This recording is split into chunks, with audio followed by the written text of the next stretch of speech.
사도행전 묵상 101회차입니다. 성경 본문은 사도행전 24장 1절에서 9절입니다. 닷새 후에 대제사장 아나니아가 어떤 장로들과 한 변호사 더둘로와 함께 내려와서 총독 앞에서 바울을 고발하니라. 바울을 부르매 더둘로가 고발하여 이르되 벨릭스 각하여 우리가 당신을 힘입어 태평을 누리고 또 이 민족이 당신의 선견으로 말미암아 여러 가지로 개선된 것을 우리가 어느 모양으로나 어느 곳에서나 크게 감사하나이다. 당신을 더 괴롭게 아니하려 하여 우리가 대강 여짜옵나니 관용하여 들으시기를 원하나이다. 우리가 보니 이 사람은 전염병 같은 자라. 천하에 흩어진 유대인을 다 소유하게 하는 자요 나사렛 이단의 우두머리라. 그가 또 성전을 더럽게 하려 함으로 우리가 잡았사오니 당신이 친히 그를 신문하시면 우리가 고발하는 이 모든 일을 아실 수 있나이다 하니 유대인들도 이에 참가하여 이 말이 옳다 주장하니라. 주요 묵상 구절은 3절입니다. 벨릭스 각하여 우리가 당신을 힘입어 태평을 누리고 또 이 민족이 당신의 선견으로 말미암아 여러 가지로 개선된 것을 우리가 어느 모양으로나 어느 곳에서나 크게 감사하나이다. 제목 모든 피조물과 그 모든 행동을 섭리하시는 하나님. 바울의 조카를 통해 암살단에 대한 말을 들은 천부장은 470명의 군인을 동원하고 바울을 태울 짐승을 준비하여 가이사랴로 급히 호송했습니다. 그리고 벨릭스에게 그동안의 경과를 편지로 썼습니다. 가이사랴에 도착한 그들은 총독에게 편지를 주고 바울을 넘겨주자 그는 고발자들이 올 때에 의견을 듣겠다고 하고 헤롯 궁에서 그를 지키게 했습니다. 닷새 후에 대제사장 아나니아가 장로들과 변호사 더둘로와 함께 와서 총독에게 바울을 고발하였습니다.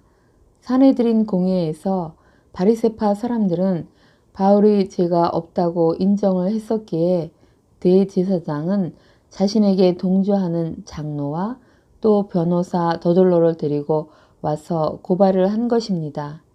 6절 하에서 8절 상에 생략된 부분을 공동 번역 버전으로 살펴보면 다음과 같습니다. 우리가 그를 우리 율법대로 재판하려고 했지만 파견대장 루시아가 와서 그를 우리 손에서 강제로 빼앗아 갔습니다.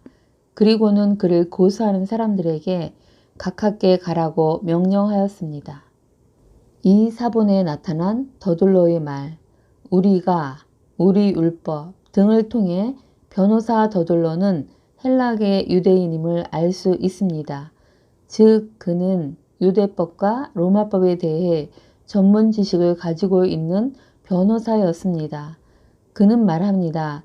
벨릭스 총독 당신을 힘입어 태평을 누리고 있습니다. 그러나 사실은 달랐습니다. 벨릭스와 그가 이끄는 부대는 가는 곳마다 황폐화시켰고 유대인의 투쟁을 무자비하게 짓밟았습니다. 그는 잔인한 행위와 극도의 공포 정치를 통해 겉으로는 평온한 것 같았지만 크고 작은 폭동이 그치지 않았습니다. 그리고 벨릭스 당신의 선견으로 말미암아 여러 가지로 개선되었다고 말했습니다. 여기서 선견에 해당하는 헬라어는 섭리라는 단어를 사용하고 있습니다. 섭리란 하나님의 선택과 예정하에 세계와 인간이 유지되는 것을 의미합니다. 소규리의 문답에서 하나님의 섭리하시는 일은 지극히 거룩함과 지혜와 권능으로서 모든 피조물과 그 모든 행동을 첫째, 보존하시고 둘째, 통치하시는 일이라고 적고 있습니다. 첫째, 보존하심의 뜻은 우리는 하나님을 힘입어 기동한다는 것입니다. 하나님이 붙들지 않으면 즉시 소멸해 버립니다. 둘째, 통치하심의 의미는 하나님은 자연과 모든 민족과 모든 개개인과 모든 창조물과 그 모든 행동을 통치하신다는 것입니다. 유대인인 더들로는 하나님께서 만물을 창조하시고 만물을 섭리하심을 알고 있었습니다. 오직 하나님의 섭리로만 땅이 부요해지며 세상이 누릴 수 있는 모든 유익은 하나님의 선하심과 긍휼로부터 온다는 사실을 잘 알고 있는 사람이었습니다. 그러나 그는 유대교를 배신하고 대제사장의 변호사가 되어 로마 총독에게 잔뜩 찬사를 보내고 있는 것입니다.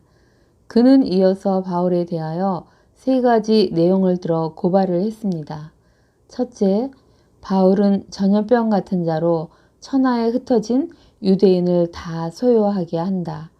둘째, 나사렛 이단의 우두머리이다. 셋째, 성전을 더럽게 하려 했다. 변호사의 고발이 끝나자 유대인들도 이에 가담하여 이 말이 옳다고 주장하였습니다. 예루살렘이나 가이사랴 유대인들을 동원하여 재판을 자기에게 유리하게 이끌려고 했던 것입니다. 성전에서 이스라엘 백성을 대표하며 제사를 담당하고 백성의 신앙을 지도하고 하나님께 나아가 뜻을 묻고 그 뜻을 전달하는 사명을 가진 대제사장이 하나님의 종 바울을 더둘로 변호사와 함께 하나님의 섭리까지 부정하며 거짓으로 고발하고 있는 것을 보게 됩니다. 부활도 천사도 영도 없다고 주장하는 사두개파, 그의 중심 세력인 아나니아 대제사장이 하나님의 거룩한 자가 아니라 사단의 하수인으로 전락하여 세상 사람 앞에서 하나님에 대한 두려움 없이 변호사 더둘러와 함께 심각한 죄를 짓는 것을 보게 됩니다. 죄는 죄를 낳습니다.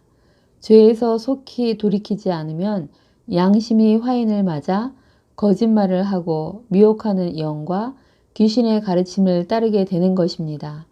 그리고 그의 끝은 영원한 사망이고 영벌입니다. 모든 피조물과 그 모든 행동을 보존하시며 통치하시는 분은 오직 하나님 뿐이심을 믿습니다. 이 진리를 믿고 악은 어떤 모양이라도 버려야 함을 다시 마음에 새깁니다.